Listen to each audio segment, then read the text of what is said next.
इन्हीं के परिवार के दो दो मुख्यमंत्री रहे, उस वक्त उनको इस योजना की याद नहीं आई। आज जब एनडीए शासित अलग अलग राज्यों में इस योजना को लागू किया गया है, तो उसी की नकल कर कर इनको इस योजना की याद आ रही है। मेरी खुद की माँ को इन लोगों ने गाली देने का काम किया और आज उनको ये लोग सम्मान देने की बात करते हैं कि आज जिस भूमिका में, जिस एकजुटता के साथ एनडीए गठबंधन है, पिछली बार नहीं था, जिसका लाभ इनको मिला। इनको अध्ययन करना चाहिए और आंकड़े निकाल के देखें। जो सीटें ये लोग जीते हैं वो इसीलिए जीते हैं क्योंकि उस वक्त एनडीए एक नहीं था। क्या सोनिया जी एक ऐसे संगठन की उपाध्यक्ष नहीं है जिसकी फंडिंग सरोस के माध्यम से होती है? तो इससे पहले जब इनकी सरकार थी, जिस कार्यकाल में माँ बहनों की इज्जत लूटी जाती थी, उस वक्त उनको इस योजना की चिंता नहीं हुई। इन्हीं के परिवार के दो दो मुख्यमंत्री रहे, उस वक्त उनको इस योजना की याद नहीं आई। आज जब एनडीए शासित अलग अलग राज्यों में इस योजना को लागू किया गया है, तो उसी की नकल कर कर इनको इस योजना की याद आ रही है। ये उसी पार्टी के नेता हैं जिस पार्टी ने माँ बहनों को गाली देने का काम किया। मेरे खुद के परिवार में मेरी खुद की माँ को इन लोगों ने गाली देने का काम किया और आज उनको ये लोग सम्मान देने की बात करते हैं।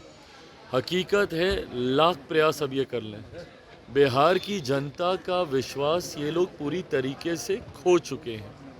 और अगर इनको आज भी अगर इस बात के ऊपर किसी भी तरीके का भ्रम है कि पिछली बार इनको इतनी बड़ी पार्टी का जनादेश बनने का मिल गया, तो उसका कारण सिर्फ इतना था कि आज जिस भूमिका में, जिस एकजुटता के साथ एनडीए गठबंधन है, पिछली बार नहीं था, जिसका लाभ इनको मिला।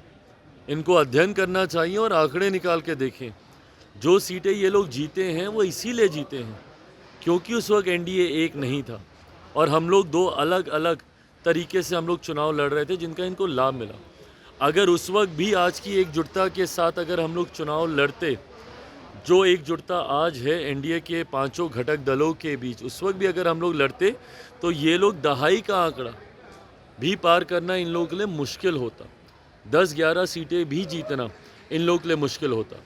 और हम लोगों का गठबंधन आज की तारीख में कितना मजबूत है, ये 100% स्ट्राइक रेट जो उपचुनाव में हुआ है उसी से पता चलता है। ऐसी सीटें जिस पे ये लोग अपना आधिपत्य मानते थे, बेलागंज जैसी सीट, वो सीट हार गए। तरारी ये लोग हार जाते हैं। तो ये अपने में एक आई ओपनर है, ये अपने में एक रिफ्लेक्शन है कि 2025 विधानसभा के चुनाव में बिहार में क्या परिणाम आने वाले हैं। ये लोग अब लाख प्रयास कर लें, 2025 में 225 से ज़्यादा सीटें जीतकर एनडीए बिहार में सरकार बनाने जा रहा है, इसमें अब कहीं कोई संदेह नहीं है। गृह मंत्री ने कहा है कि राहुल गांधी जी का प्रेरणा स्रोत विदेश है, विदेश जाते हैं और एक मुद्दा लेकर आते हैं। नहीं, तो बिल्कुल सही बात है। विदेशी मंच पर जितने सहज राहुल जी दिखते हैं, वो सहजता अपने देश में तो दिखती नहीं है। विदेशों में जाकर विदेशी मंत्र वहाँ के पत्रकारों से बातचीत कर कर इंडिया के बारे में, अपने देश के बारे में, भारत के बारे में दुनिया भर की आलोचना ये करते हैं। विदेशों में लंबे लंबे इनके कार्यक्रम, इनके दौरे रहते हैं। उस वक्त उनको ना भारत की याद आती है, ना भारतीयों की याद आती है। तो कल जो गृह मंत्री जी ने जो कहा है, उन्होंने पूरी सत्यता को सामने रखा है। और सरोस वाले मामले में तो अब तो ये साबित ही हो गया है कि कैसे विदेशों के माध्यम से ये लोग अपनी भावनाओं को, उनकी भावनाओं को हमारे देश में रखने का काम करते हैं। कहीं ना कहीं विदेश के लोग इनको चलाने का काम करते हैं। ये लोग बताएं ना, मेरिट्स पे अगर बात करनी है तो बात करें मेरिट पे। आप अडानी की बात करते हैं तो सरोस पे भी आप जवाब दीजिए ना। बताइए, क्या सोनिया जी एक ऐसे संगठन की उपाध्यक्ष नहीं है जिसकी फंडिंग सरोस के माध्यम से होती है? इन तमाम मेरिट्स पे बात करें।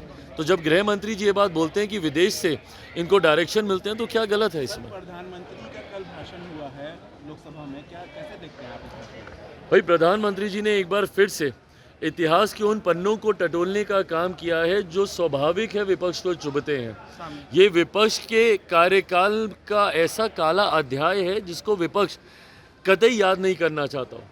और हकीकत है, जो लोग संविधान को अपनी जेब में लेकर घूमने का काम करते हैं, जो आरक्षण की दुहाई देते नहीं थकते। पूरा लोकसभा का चुनाव इन्होंने संविधान और आरक्षण पे लड़ने का काम किया। बताएं क्या सन 75 में आपातकाल लगाकर इंदिरा गांधी जी के द्वारा संविधान की हत्या नहीं की गई थी? जो लोग आरक्षण की बात करते हैं, बताएं देश के प्रथम प्रधानमंत्री नेहरू जी ने क्या अलग अलग राज्यों के मुख्यमंत्री को पत्र लिखकर आरक्षण के खिलाफ अपने विचारों को नहीं रखा था? इडियट्स बोला गया था राजीव गांधी जी के द्वारा जब वो प्रधानमंत्री थे। उस वक्त उन्होंने इडियट्स कहा था, जो आरक्षण का लाभ लेकर आगे बढ़ने का काम करते हैं। क्या ये विचारधारा, ये सोच कांग्रेस की नहीं रही है? इन्हीं बातों का जब आईना प्रधानमंत्री जी दिखाते हैं विपक्ष को, तो विपक्ष को तकलीफ होती है। पर कांग्रेस को ज़रूरत है अपने इतिहास को टटोलने की, और इतिहास में इनके द्वारा क्या ऐसी गलतियां हुई कि 150 साल पुरानी पार्टी आज 150 सीटें हमारे देश में नहीं जीत पा रही है। ये अध्ययन, ये मंथन इनको करने की ज़रूरत है।